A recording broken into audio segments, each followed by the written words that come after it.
Hello, everybody. Welcome to Disabilities Redefined with Dr. Wagner. I am Truett Wagner, and I am here with a very, very special young man.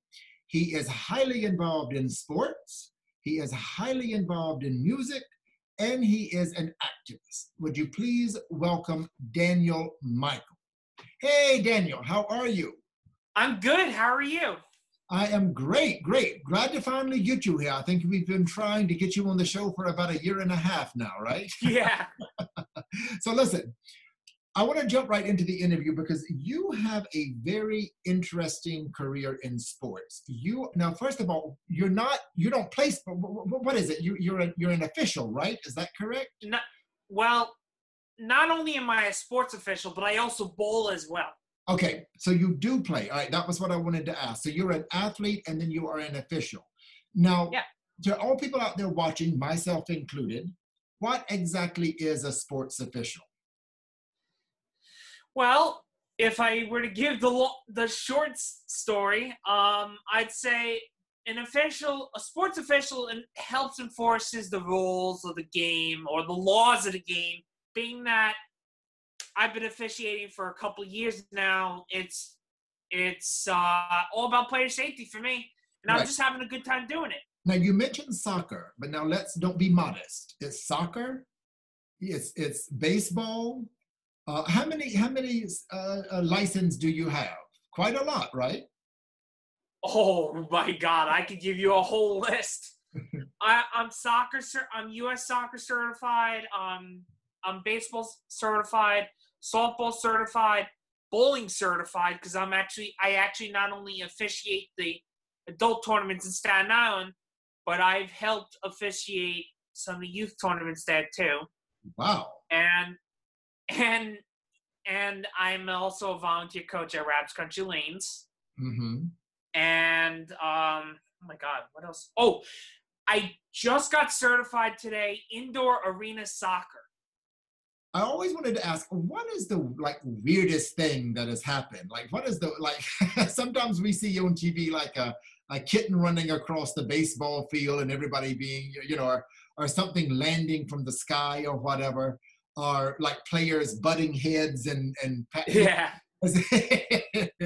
Well, I could give you two of them. Okay.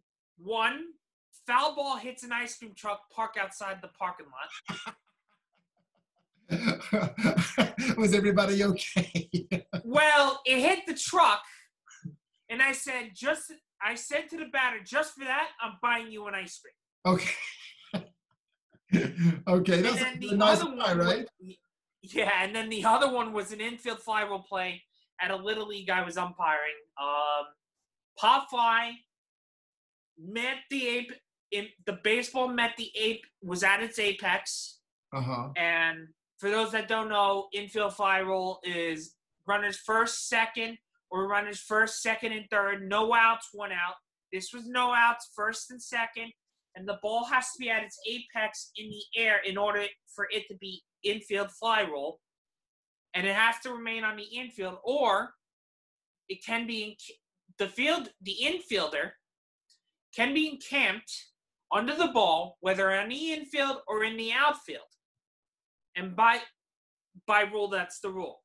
And so, first, second, no outs, batter pops up, infield fly rule. Not only is the ball caught, but the base runners are tagged out. So what happened? Batter's out, triple play.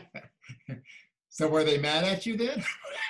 No, they were mad at the kids started getting into a shouting match against each other.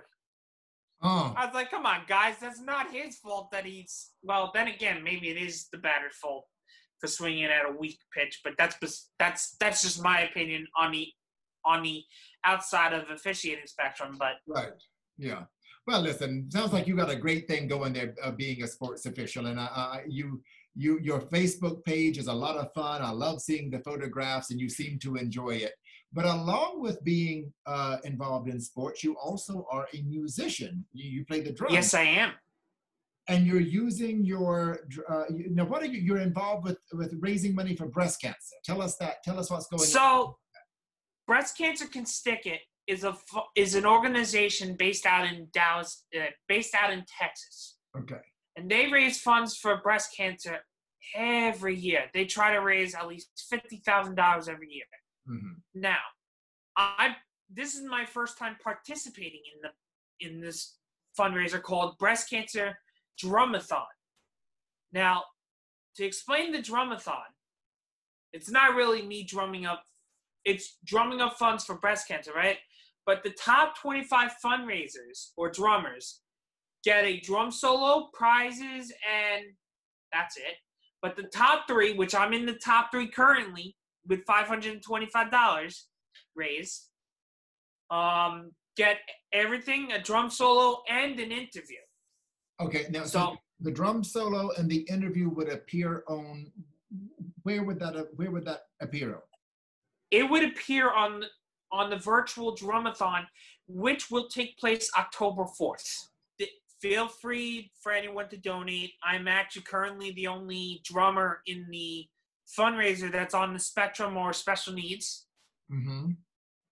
And so, so far I've raised $525. I think I have to check and see if I've raised more because I'm getting a lot of donations left and right.